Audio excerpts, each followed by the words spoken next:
백승원입니다. 여러분께 인사드리겠습니다. 하나님은 대한민국을 사랑하십니다. 지금 국민의힘에 신앙심이 있는 기독의원들과 또 믿음의 형제 자매들이 3월 14일부터 헌법재판소 주위를 돌면서 여리고 기도를 시작했습니다. 내기는 발걸음마다 탄핵 각하, 탄핵 기각, 탄핵 무효를 하나님께 부르짖으면서 기도했습니다. 그런데 3월 21일 날 선고가 되리라고 생각을 했는데 3월 28일에도 아직 기일도 안 잡혀졌습니다. 여리고 기도가 단일 기도가 될 것 같습니다. 여러분, 26일 날 이재명 대표 선고를 듣고 여러분 분노하셨죠? 네. 저도 판사 생활 10여 년을 했는데 이런 판결을 보고 정말 부끄러웠습니다. 그렇습니다.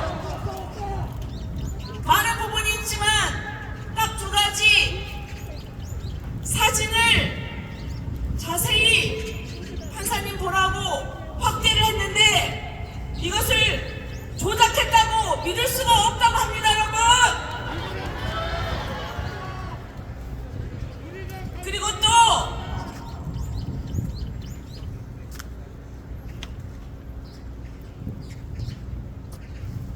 백현동 땅 4단계로 사양 조정했는데 그것을 국토부가 직무유기라고 협박했기 때문에 어쩔 수 없이 그랬다고 변명을 했는데요. 국토부는 직무유기 한다고 협박한 사실이 없습니다.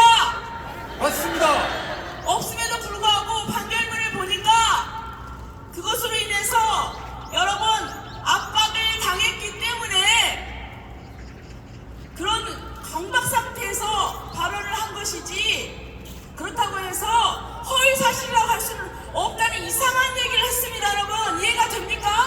안 됩니다. 협박한 사람이 없는데 자기가 협박당했다고 하면은 그게 처벌할 수 없다는 것입니다. 여러분 공직선거법은 굉장히 엄격합니다. 허위사실 유포는 예를 들면은 어떤 사람이 명함을 제작했는데 그때 제작할 때는 그 직위를 가지고 있다가 잠깐 이제 그 직위를 그만뒀습니다. 그래서 그 사람이 옛날에 발행했던 명함이니까 그걸 돌렸어요. 그랬더니 그것도 허위라고 해가지고 엄하게 처벌받았습니다. 여러분 공직선거법상의 허위사실 유포는 이렇게 엄격한 것입니다. 여러분 맞습니다. 제가 이 판결을 보면서 정말 맘먹고 봐주려고 이렇게 했구나, 정말 희한한 논의를 됐구나 하는 생각에 정말 부끄러웠습니다. 부끄럽습니다. 알고 보니까 우리법 연구회 출신입니다.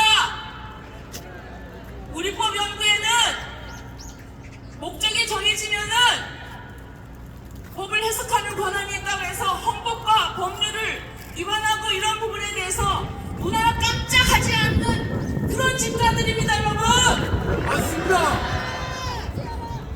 해체해야 되지? 해체해야 되겠죠? 해체해야 합니다. 해체해야 됩니다. 사법부가 무엇입니까? 참과 거짓을 제대로 판단해야 되지 않겠습니까? 맞습니다. 여러분 참과 거짓은 누가 최종적으로 판단하십니까? 하나님이십니다. 하나님이시지요.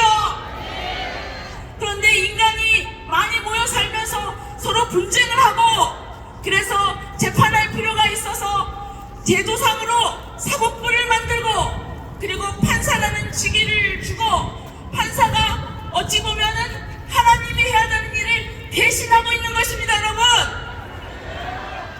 정말 판사는 두렵고 떨리는 마음으로 그 직무를 해야 됩니다. 그렇지 않습니까? 그렇습니다. 여러분 솔로몬도 재판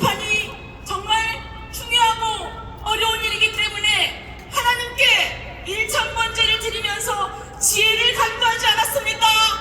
맞습니다. 이 신성한 재판의 업무를 자기 자신의 이익과 자기 정파적 이익을 위해서 이렇게 왜곡하고 거짓을 참이라고 한다면은 우리 대한민국이 어떻게 정의를 바로 세우는 나라가 되겠습니까? 맞습니다. 여러분께서 심판해 주십시오. 이 판사는 스스로 회개하고 사퇴하는 것이 답입니다, 여러분. 맞습니다. 민주당이 지금 다급해졌습니다. 대통령을 탄핵을 하려면 헌법재판관 6명이 동의를 해야 합니다. 그런데 6명이 지금 모자라는 것 같습니다. 그러자 마흔여 다시 임명하라고 한덕수 총리에게 압박을 하고 있습니다. 30일까지 내일까지 임명을 안 하면 지금 한덕수 총리 다시 탄핵하겠다고 협박을 하고 있습니다. 여러분 이게 말이 됩니까? 안 됩니다. 지금 한덕수 총리 87일간 탄핵 소추되어서 업무가 정지됐다가 지난주에 겨우 돌아왔는데 다시 또 임명하지 않는다고 탄핵 소추한다고 합니다. 이게 제정신입니까, 여러분? 아닙니다. 지금 이 나라가 산불 피해 때문에 나라가 지금 비상사태입니다.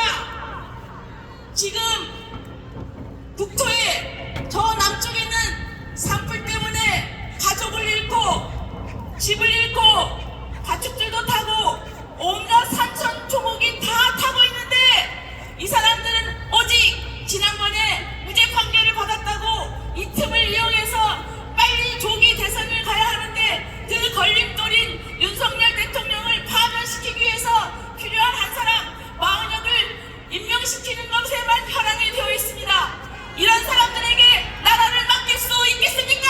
안 됩니다. 어떻게 이런 사람들이 대한민국을 책임지겠다고 하는 것인지 모르겠습니다. 여러분께서 다시 큰 소리로 심판해 주십시오, 여러분. 맞습니다. 그렇게 하겠습니다.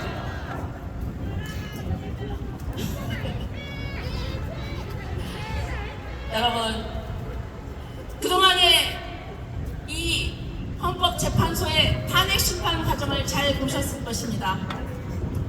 헌법재판소는 우리나라 최고의 헌법 질서와 가치를 수호하는 헌법 수호 기관입니다.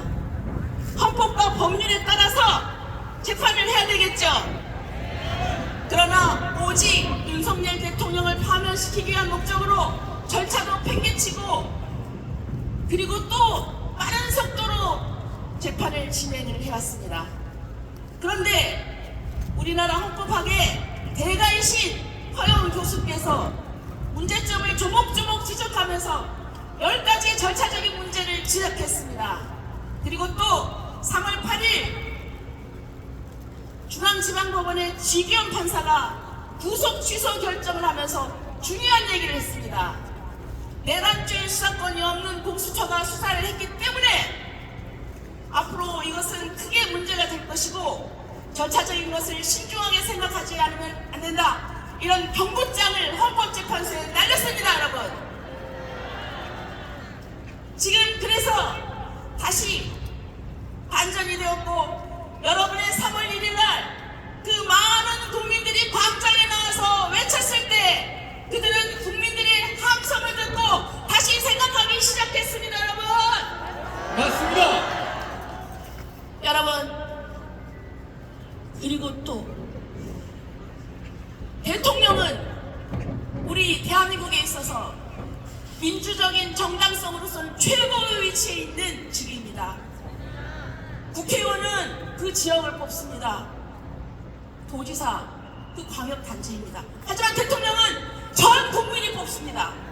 맞습니다. 최고의 권위를 가지고 있습니다. 그러나 헌법재판관은 우리가 뽑은 사람이 아닙니다. 임명한 사람입니다. 임명한 사람이 우리 국민들이 뽑은 대통령을 파면시키는 이 탄핵 심판을 할 때 두려운 마음으로 그리고 신중하게 생각해야 절차의 문제도 있지만 가장 중요한 것은 이 결정이 우리나라 운명을 어떻게 가릴 것인지 생각해야 됩니다. 우리가 앞으로 미국이나 이런 자유민주주의 국가와 같이 발전하고 그리고 또 공화국 체제로 나가느냐, 아니면 중국이나 이런 사회주의 일당 독재 체제의 그 전제주의 국가로 후퇴하느냐, 그 갈림길에 있는 것입니다, 여러분. 맞습니다. 그리고 하나님께서 축복하는 나라가 되느냐, 아니면 하나님의 축복을 받지 못하는 그런 비참한 운명에 빠지느냐, 이 갈림길에 있는 것입니다. 여러분, 어느 길을 선택하겠습니까? 그리고 헌법재판관은 어느 길을 선택해야 되겠습니까?